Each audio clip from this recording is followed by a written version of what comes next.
Again, welcome back to Three Bridges. I'm Mark. So it's Sunday, so it's go Vero, go home. So kit build of his warehouse. And for me, it's working on chip shop. This morning I made a fridge with some cans in there to go in the corner of my chip shop. So at the moment I'm contemplating how to make fish. Anyway, I said this month I'd do something completely different, and I am going to do something completely different. So the layout up in the loft on the lower deck, all the track is down, everything works fine, and so I'm spending the majority of the year just doing scenics on the lower level. However, I would like to get my more modern stuff up to the second deck for next year. So I'm going to start also at the same time working on the framework, the open framework for the second deck. And so I've got a load of wood out in the garage which I need to get out of the garage as well, so that's a good impetus to do it. So I'm going to sort of probably do one episode where I'll do scratch builds for the scenics for the lower deck, and then one episode that will show you how I'm progressing getting the open framework on the next level up. So for this one, majority of it will be the open framework for the next level up, and at the end of it I'll just give you a little update on where the wine bar and the chip shop have got to.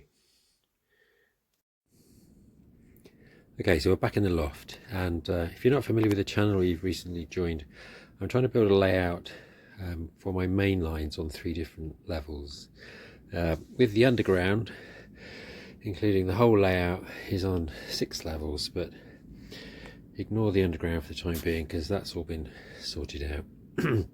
So the lowest level is my Chiltern line, okay, and when I started this build, it's basically inspired by some of the structure that Mr. Benchwork uses. I just changed it slightly, so he had it as a cantilever 2 or 3. I've basically put an extra strut in just to give myself some more strength, because I've got these roof struts anyway, so these V shape or down 8 frames don't really add any extra additional impairment to the view, because every 60 centimeters or just under 2 foot there's another roof strut. So that's the first level base. This is the second one, so there's an example of the framework that goes there, and then there's a third one at the top, and this is going to be the East Coast line when I eventually get there 4 years time. And then this is the one for in sort of a year's time I'll start doing the scenics on here. But for this year I can start building all the framework that will go all the way around the loft. It can also means that I can put the lighting in at this stage before I put any top boards on, and thinking about the track, so that I can illuminate the level below. But my first challenge is, so the incline that comes up from the first level to the second level is at the back here, so it's been rising up. This is my East Coast and West Coast lines, and these now need to obviously chop a section out of the backboard, and these need to cut through in front of the station that is going to go at this end of the board. So the first thing I need to decide is at what point do I need to start curving the 2 tracks round so that they are at the minimum 4th radius. Let me get on and do some measuring up, and then hopefully the next time I can show you the basic plan for how I'm going to get my road cutting through here, and I can start thinking about building up the open framework that basically will sit between these 2 B struts at the end of this loft and then the far back wall.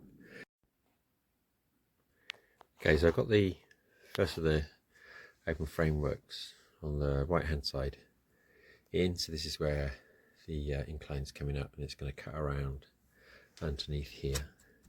So I've still got to put a cross strut in here. From this end I can draw through from this side, but from the other side You could reach under and drill through, but it's going to be easier to put pocket holes so that I can attach it from this side. So just need to sort the pocket holes on the cross strut. And then for the other side of the loft, which is over here, I've got the open framework dropped in.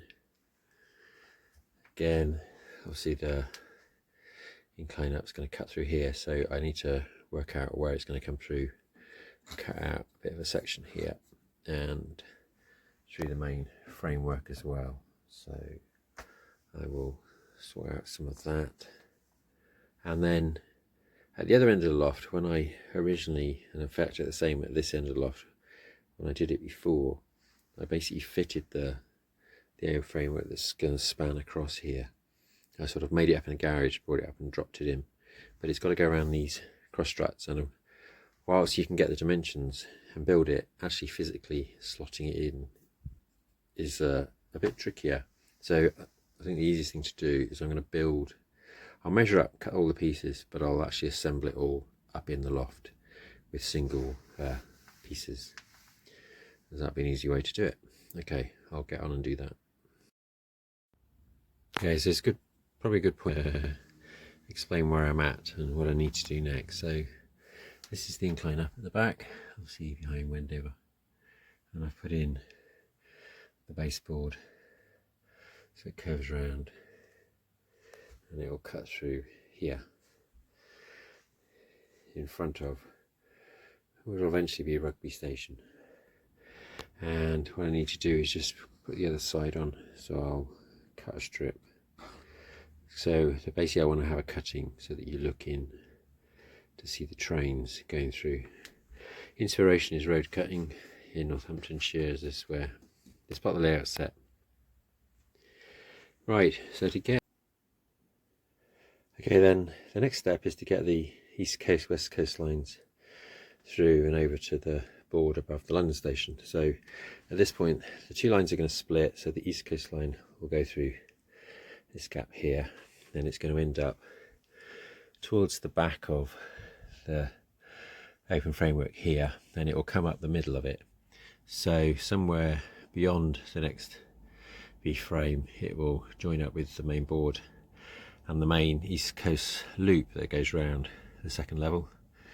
And then the plan is my west coast line will come up this side through this gap, and it will come up at the front of the next open framework, so I can see it rising up, and it will join up with two lines of the west coast line that are looping around the loft. So it eventually ends up with about 6 lines somewhere down there.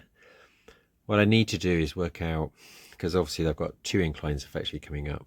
The open frameworks are slightly a bit more complicated this side, so I'm going to draw them up first for both scaps, and then work out the incline part to where they all join up and where the point work will be. That's the important bit, because then that will control where I have the cross struts going across. So I'll do all that first, hopefully show you the sketch of what I'm going to build over the next couple of weeks, and then I'll just finish off with, I didn't go and work on the chip shop on the wine bar. I got distracted by another bridge, but I'll show you some of that downstairs.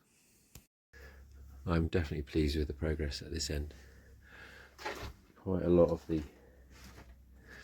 open framework sorted out.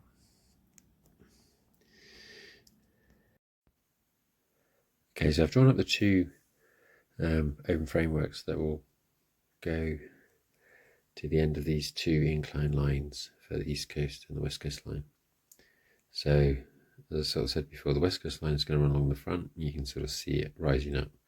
It's pretty much close to the end of the second open framework where all the tracks will sort of become level. And then the point for where that incline joins the main sort of west coast down line is on the next board, so I don't need to worry about any points there. And then the second one, the second red, is my up line, basically heading into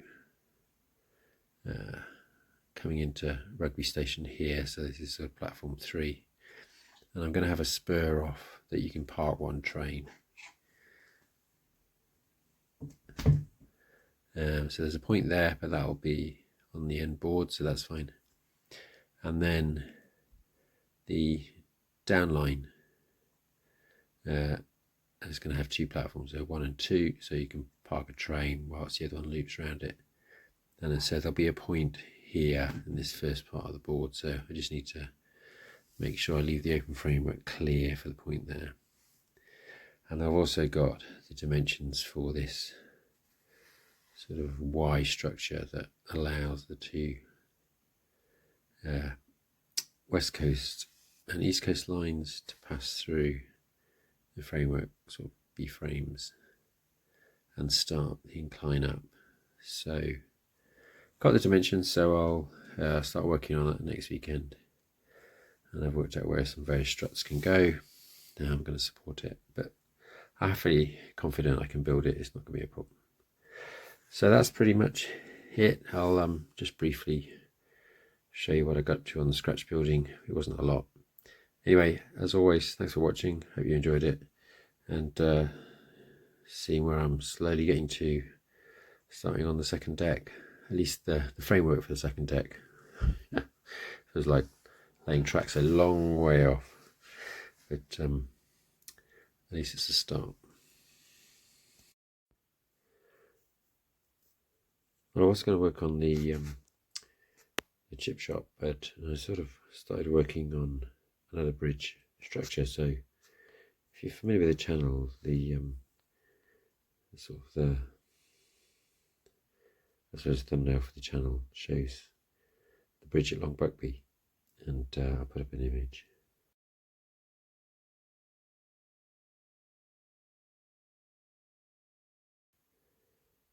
And what you do notice around is that a lot of bridges have a similar sort of structure, so I decided to have a go at modelling the bridge at Moor Park, where you sort of enter to the car park. There's a goods line you pass under, and I'm going to have a similar sort of bridge structure that I have at Long Buckby, just to get a bit of practice in making it. There's a lot of the bridges on the second level being this similar sort of structure. So it has these sort of panels of dark green behind the ironwork, and they're sort of rusted up as well. Anyway, so that was the scratch building this week. Still got to put the railings on and then attach these to the side, but I'll try and get that bridge finished off